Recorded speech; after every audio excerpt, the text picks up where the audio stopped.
temos que cuidar dos nossos pais quando eles precisam, eles não têm mais autonomia, tá? Mas a diferença é quando eu faço um cuidado prático de garantir o conforto, a segurança dos meus pais.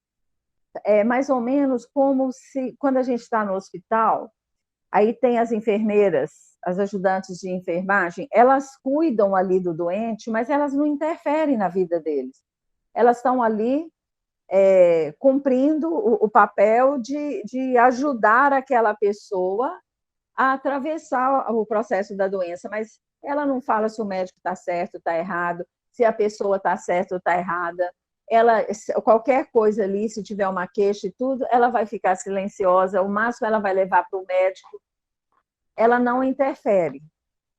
Quando a gente está cuidando dos nossos pais, não é bem assim nesse sentido, eu não posso pretender educar meus pais, dizer para eles, olha, vocês deviam fazer assim, você não pode fazer assim, isso que você faz não está certo, você teria que mudar isso, entendeu? Eu querer ensinar os meus pais a viver e ficar ali até de uma forma autoritária, dizendo para eles o que é certo, o que é errado. Isso eu não posso fazer, ou melhor, eu não devo. Porque se eu faço isso, eu estou invertendo, eu estou me colocando no lugar dos meus avós, né?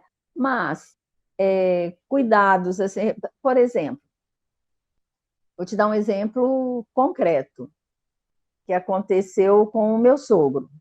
Ele estava no hospital, aí chegou o médico e disse que ele tinha que fazer hemodiálise. Naquele ponto que ele estava, não tinha mais jeito, ele tinha que fazer hemodiálise. Estava eu e meu marido lá, ele virou e falou assim, isso já está decidido, eu não vou fazer hemodiálise, eu não quero. Quando ele falou isso, ele falou com muita consciência da escolha que ele estava fazendo. Ele falou assim, eu sei o quanto é sofrido uma hemodiálise, eu prefiro não passar por esse sofrimento. Aí, na hora que a enfermeira chegou falando, vai para a hemodiálise, nós falamos para ela, olha, ele decidiu que ele não quer. Entendeu?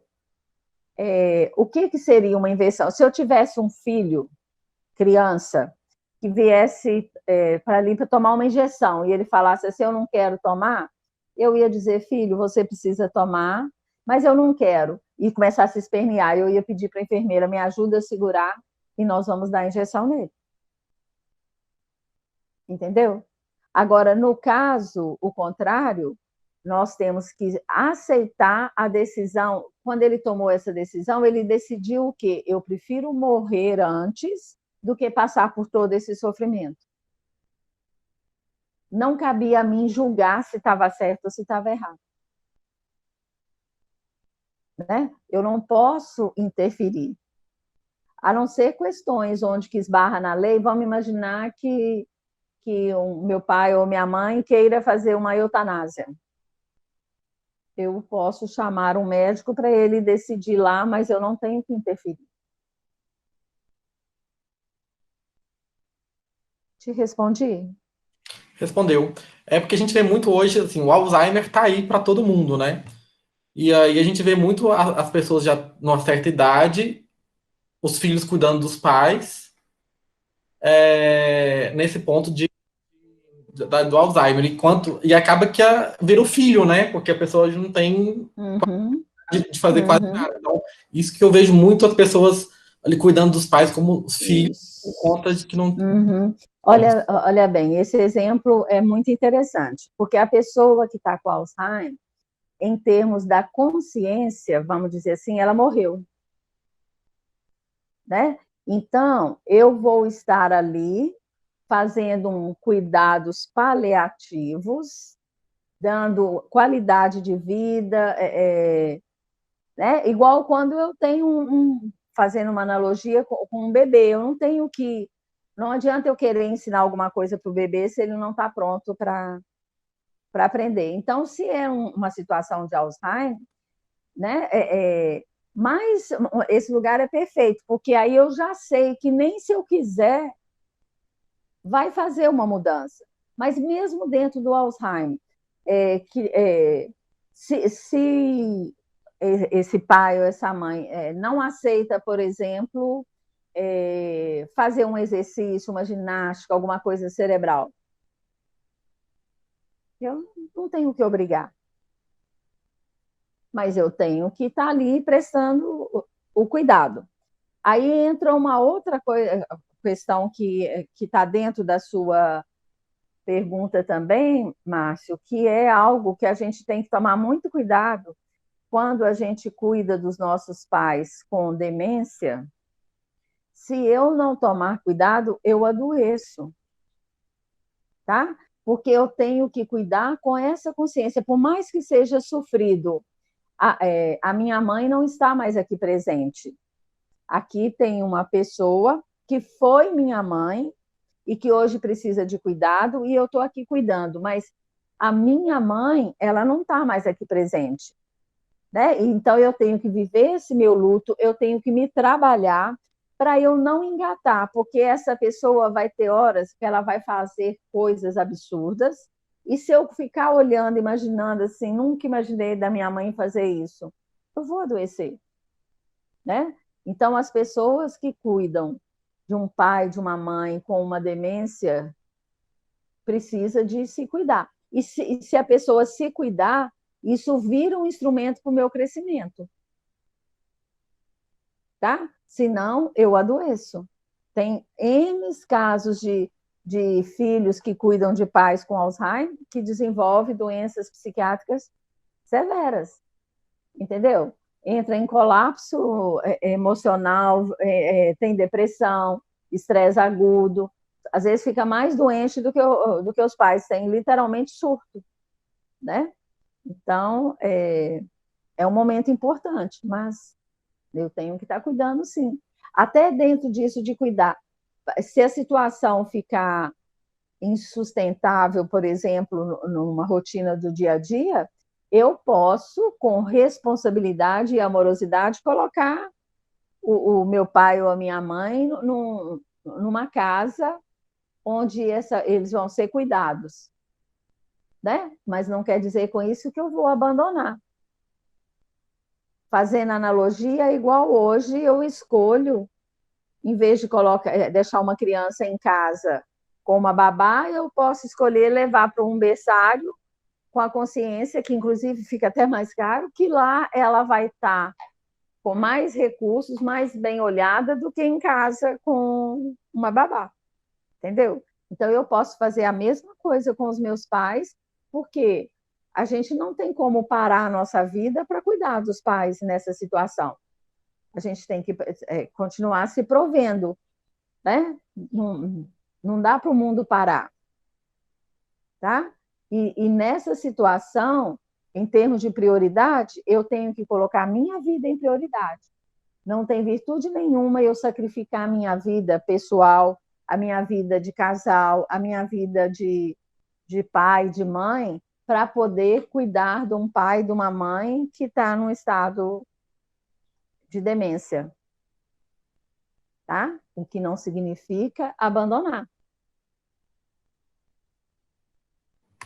É porque a sociedade cobra muito mais, né?